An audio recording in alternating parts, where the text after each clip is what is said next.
Beyond the Mic with Sean Dillon. We're joined on the Starline by two of the filmmakers, writers, directors, and creators of the greatest comedy movie ever, the 1980s classic Airplane. Authors of Surely You Can't Be Serious, the true story of Airplane.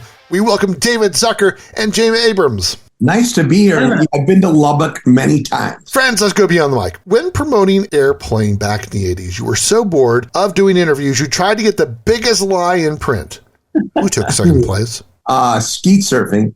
The second place, do you remember this, Jim? It was called house throwing. The newest in California, you would, try to back a house off a cliff in Santa Monica. And I just think we kept a straight face. And I don't know if it got into print, but that was another good one I remember. Friends, how did Hollywood, the stuffiest group next to my ex-wife, let three guys from Wisconsin make their dreams come true? I think in the end, they couldn't say no. We wouldn't leave. And they actually loved the script at Paramount, and they didn't want us to direct it. And we just kept saying, no, we're going to direct it, and that's how it's going to be, and we won't release the script. So they hired us to direct with the proviso that they would put their own executive producer on our set, and they could fire us in 2 weeks. And that didn't happen. But mercifully what happened, the producer was smart enough to figure, well, we're going to start the first day of shooting, we're going to do in the cockpit. And which meant, you don't have to worry about camera movement or anything like that. And also on the very first day of shooting, we shot Leslie Nielsen saying, I am serious and don't call me Shirley. And I think up until that moment, till the executives saw the first day's dailies, they weren't 100% sure about what we were doing. But once they saw Leslie saying that line, they got it. And everybody watching the dailies laughed. And over the days of shooting, we were told that more and more and more executives from Paramount would come just to watch our dailies. That's great. David, what's the best recipe for avocado that doesn't include toast or chips? I don't know, but I had a ranch in Ojai, which is about an hour and a half north of LA, and we actually grew avocados. So I kind of fancied myself as a gentleman farmer.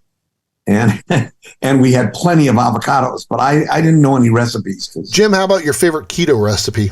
Oh, wow. Probably, it's not that complicated.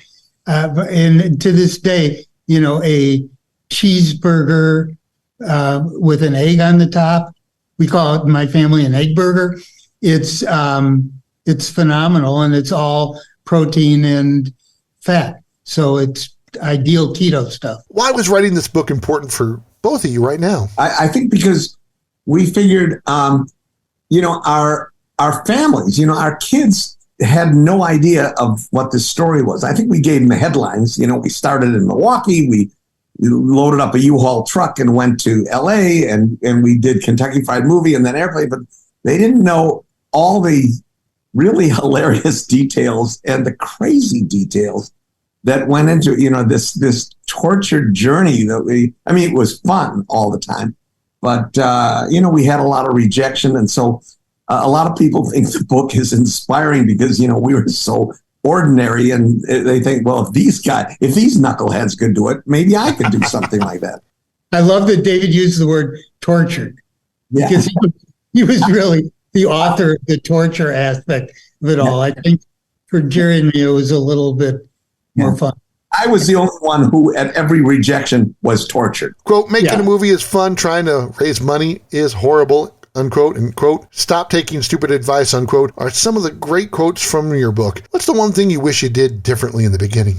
It was all it's weird, but every time there was what we perceived to be a setback, it turned out to be in our advantage. And obviously we stumbled and fell a bunch of times along the way, but I'm not sure we would ever have gotten to that movie or to this moment if it hadn't been for all the mistakes we made as we were getting here. Every mistake was corrected. Yeah. It's time to sneak in one more question. In this book, you have notable Hollywood stars discussing the impact your movies had on them. Did that shock you or reinforce the $5,000 investment you made in yourselves in the beginning? It was shocking.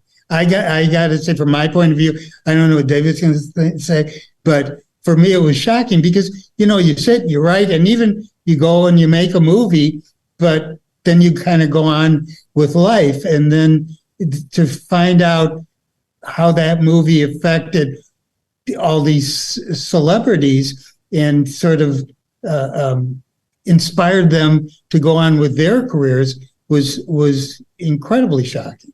I was surprised too. I mean, when Sarah Silverman says Kentucky Fried Movie was my sexual awakening, I mean, I didn't see that coming. No kidding. It's time for One Big Question with David Zucker and Jim Abrahams Beyond the Mic. In the past, you've said that you could make Airplane today, but without all the jokes. How has your appreciation of comedy changed and evolved since Airplane? Well, I think we've learned a lot since then. And one thing that I've learned is that, you can make the movie as funny as you want, but what you need most of all is that character arc and the plot and the story.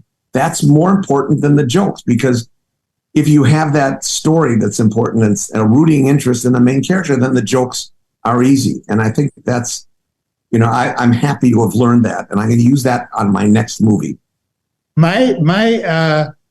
I agree with David about plot and character and all that kind of stuff, but my perception of comedy hasn't changed at all. And to be honest, all my family and friends won't even see a movie with me because they know I'm going to be such a horrible audience.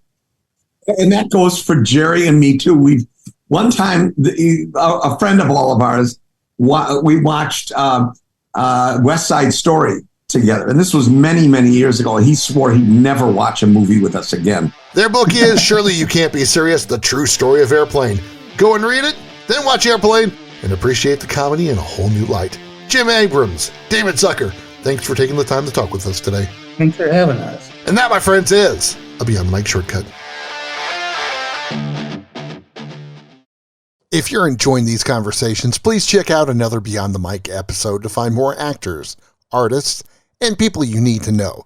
We'd also appreciate a like and subscribe on the Good Pods app.